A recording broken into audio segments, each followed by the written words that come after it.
তো আজকে সকালে রাজ এনেছিল চিকেন, আর ভাবছিলাম চিকেনের ঝোল করার থেকে একটু আমার মায়ের হাতের স্টাইলের চিলি চিকেন করা যাক, কারণ ওটা রাজের খেতে খুব ভালো লাগে, কারণ ওটাতে অ্যারুট থাকে না। তারপরে মা একটু অন্যরকম বানায়, আমি শুধু চিলি চিকেনে মাশরুম অ্যাড করেছি, আদারওয়াইজ বাকিটা পুরো রেসিপিটাই আমার মায়ের হাতের। তো দেখো এখানে আমি মাংসটা ধুয়ে নিচ্ছি ফার্স্টে, আর গিলাটা একটাই পেয়েছি, মানে কচকচি যেটা থাকে চিকেনে।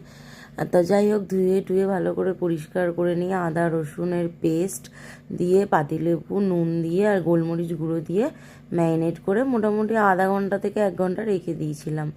তারপরে মানে তোমার একটুখানি দেখো আদা রসুন পেঁয়াজ টমেটো একটুখানি করে মানে কেটে নিয়ে বাটবো, পেস্ট বানাবো।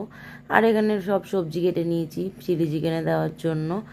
এই দেখো সবজি মানে সেটা বাটা হয়ে গেছে, পেস্টটা বাটা হয়ে গেছে। এখানে কয়েকটা সস বের করে নিয়েছি।